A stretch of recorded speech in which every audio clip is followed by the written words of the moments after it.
Okay, boys, here we go.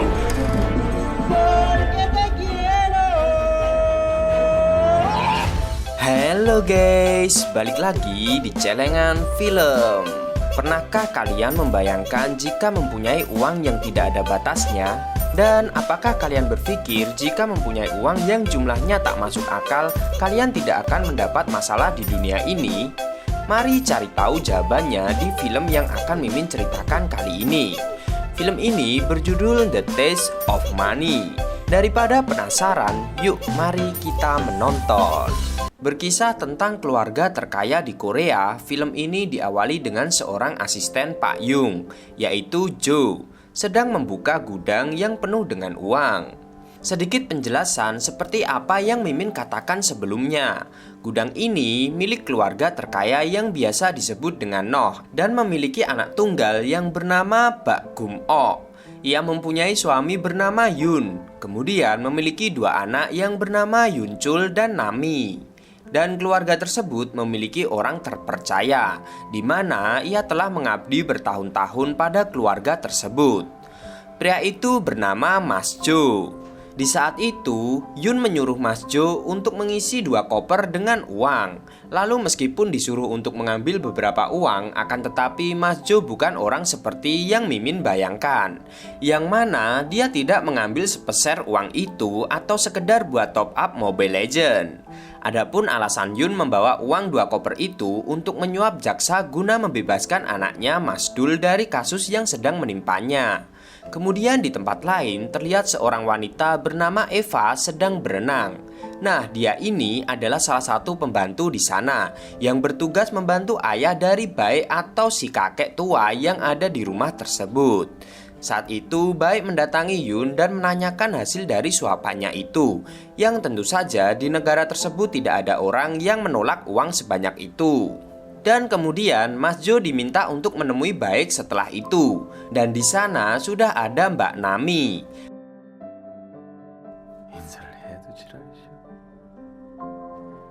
Baek menelpon Chul dan mengabari kalau dia bisa bebas dari tuntutannya esok hari.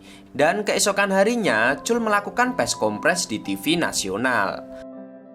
저희 그룹 대표로서의 책임, 그걸 피한 적도 없고 그걸 가볍게 하려고 편법을 찾은 Robert, salah seorang yang bekerja sama dengan perusahaan mereka, mendatangi rumah itu dan mengatakan jika Chul tidak bisa lepas dari tuntutannya, maka kesepakatan kerjasama mereka akan batal. Lalu Baek meyakinkan Robert kalau semua itu ada hubungannya dengan kesepakatan. Yun lalu masuk dan mengatakan kalau Chul akan pulang sebelum makan malam. 철이 저녁 먹기 전에 나올 거라네. 걱정할 거 없대. Beberapa saat kemudian, Chul terlihat berbincang dengan Robert. Ia mengatakan bahwa semuanya akan baik-baik saja karena semua orang sudah disuap. Saat itu, Robert pun mengatakan kalau perusahaannya khawatir dengan hal tersebut. Saat makan malam, mereka mengobrol masalah uang yang digunakan untuk menyuap semua politisi negara itu. Sementara itu, Pak Yun meraba bokong Eva di depan istrinya dan anaknya. Lucunya, hal tersebut tidak jadi masalah bagi para orang kaya tersebut. Mereka pun melanjutkan obrolan dan setelah selesai makan, Baek memperingatkan Chul untuk tidak membuat masalah lagi karena kakeknya sedang mengawasinya.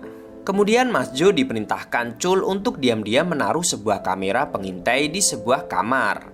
Saat itu Robert dan Yun sedang berpesta dengan para wanita bugil.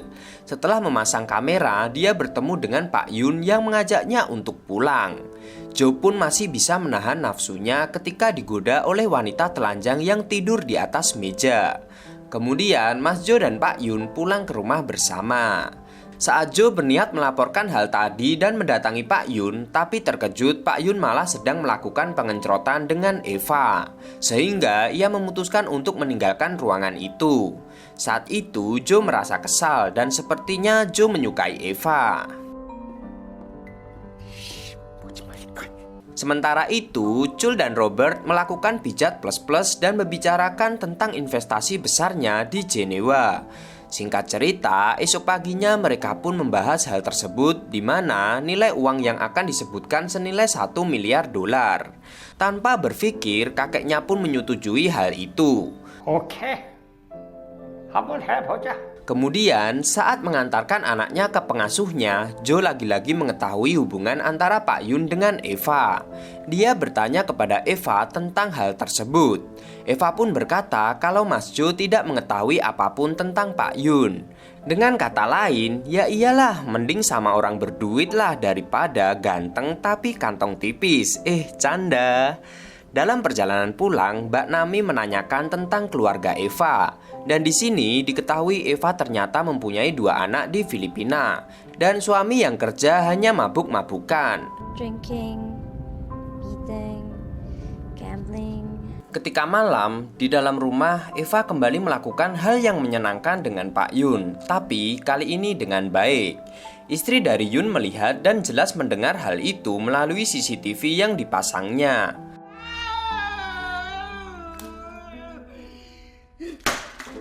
Pagi harinya, Baik dan Yun pun sarapan bersama.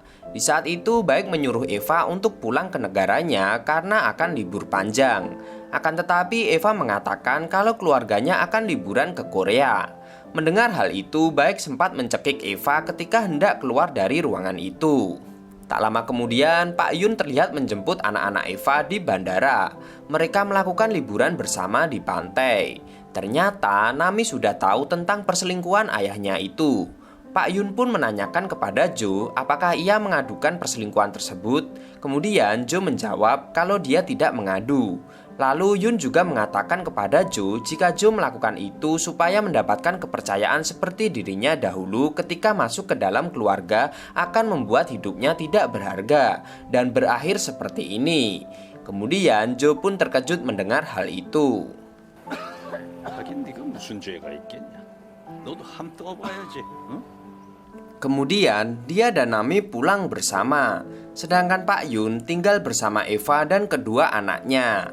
Di dalam rumah, Baik mengatakan kepada Nami kalau dia memasang CCTV di kamar suaminya. Ketika itu Joe yang hendak pergi ditahan olehnya. Saat itu Baik merasa sengsara dan dia menggoda Joe hingga terjadilah sesuatu hal yang terduga, di mana Joe mengencrotkan batang singkongnya kepada majikannya itu. Pagi harinya Joe lalu ingin mengundurkan diri. Dia mengatakan hal itu kepada Baik. Tentu saja Baik menolaknya dan mengatakan apa yang terjadi semalam merupakan sebuah kesalahan dan tidak akan terjadi lagi. 아무튼 알았으니까 나중에. Beberapa saat kemudian, Joe ditunjukkan sebuah rekaman CCTV di kamar Yun oleh Baik. Ketika itu, Pak Yun mengatakan kalau dia akan hidup bersama dengan Eva dan akan meninggalkan semuanya, yang membuat Baik tidak bisa menahan kesabarannya lagi. 그만 괴롭히고 봐줘 이제. Hingga malam tiba, keadaan berubah menjadi kacau di dalam rumah itu. Pagi hari, Joe mengatakan kepada Baik kalau Pak Yun berada di bawah dan sedang berkemas-kemas. Dia hendak pergi dengan Eva keluar dari Korea. Pak Yun menceritakan kalau dirinya sudah berpuluh-puluh tahun di rumah itu, tapi tak satu pun yang menjadi miliknya. Lalu Nami menanyakan alasan mengapa ayahnya menikahi ibunya kalau akhirnya hanya menjadi seorang pemabuk dan main perempuan. Dan alasannya tidak lain hanya karena uang. Pak Yun tidak ingin menceraikannya karena takut aliran uangnya terputus. Dia sudah menghabiskan banyak uang, tapi justru itu membuatnya menjadi hina. 근데 그게 그렇게 모욕적이더라고. 네? 모욕. Kemudian Pak Yun pun berpamitan dengan Nami. Dan ketika sudah pergi, Nami mengatakan pada Joe kalau dia saat ini sudah tahu apa yang telah ayahnya lalui dan alami. Kemudian Nami merasa kalau Joe sudah berubah dan tidak terbuka lagi. Di bandara, Pak Yun mengalami sebuah masalah di mana dia tidak mendapatkan izin keluar dari Korea. Lalu Eva menyuruh anaknya untuk pulang sendiri ke Filipina dan Eva akan menemani Pak Yun membereskan masalahnya. Sementara Joe kembali ke dalam gudang uang kemudian memasukkan uang itu ke dalam koper. Tapi kali ini dia mengambil beberapa untuk dirinya sendiri. Nah lo, kenapa nggak dari tadi? Di dalam rumah, Baik mengatakan kalau dia sudah membuat Pak Yun mandul, sehingga mereka tidak akan menanggung anak Pak Yun dari perempuan lain. Kemudian, Joe yang berada di sana mengatakan kalau dia sudah berbicara dengan perawat kalau Eva sedang hamil, sehingga membuat Baik terlihat terkejut dan sangat marah. 이것들 부셔버릴 거야. Pak Yun terlihat pergi menuju ke gudang uang, tapi ia terkejut ketika di sana sudah tidak ada yang tersisa. Uang itu sudah dikosongkan, siap untuk diinvestasikan oleh Chul, anaknya. Singkat cerita, pagi pun tiba. Saat itu Robert menanyakan kekurangan uangnya dan Chul mengatakan kalau dia masih butuh waktu untuk mencucinya.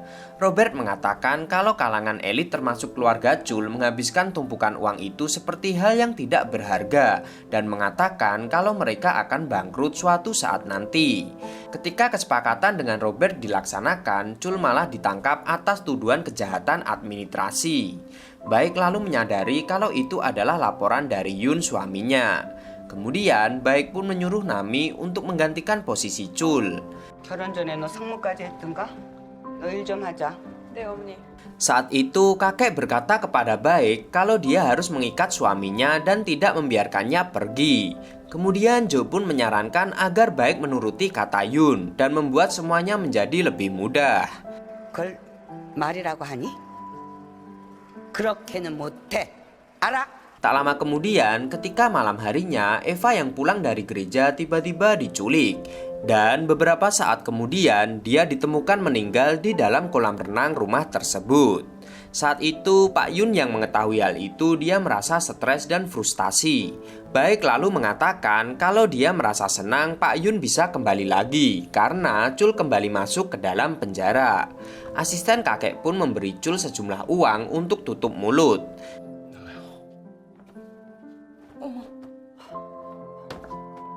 Ketika itu Nami berbicara kepada ibunya dan merasa aneh tentang kematian Eva. Baik lalu memarahi Nami dan mengatakan kalau dia mati tenggelam ketika ia berenang. Saat itu Nami melihat tingkah laku aneh asisten kakeknya. Di luar rumah, Jo diculik dan disiksa. Dia pun menceritakan kejadian itu kepada Nami dan juga masalah uang yang diberikan asisten untuknya. Nami meminta bantuan Jo untuk mengungkap semuanya. Selain itu, Nami mengajak Jo untuk bercinta, tapi ditolaknya. Kemudian Pak Yun yang frustasi karena ditinggal mati Eva, dia mencoba bunuh diri di kamar mandi dengan menyayat tangannya. Dia pun mempunyai beberapa kata yang diucapkan sebelum mati. Dimulai dari sebenarnya dia tidak mencintai Baik, dan dia juga meminta maaf kepada ayah mertuanya karena akan mendahuluinya. 소원합니다. 저 먼저 갑니다. Di sisi lain, Jo dan Nami yang selesai melihat mayat Eva, mereka menjemput Chul yang sudah keluar dari penjara. Di dalam mobil, Chul mengetahui kalau Jo sudah bercinta dengan ibu mereka, dan dia kemudian segera menghentikan mobil dan menantang Chul berkelahi. Yang ternyata Mas Jo ini tidak bisa berkelahi dan dia malah diajar oleh Chul.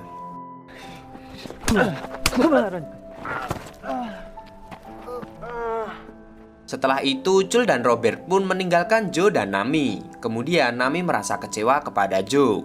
Kemudian Jo memberikan semua uang yang diambilnya waktu itu dan ditaruh di dalam peti mati Eva. Dia juga mendatangi upacara pemakaman Pak Yun.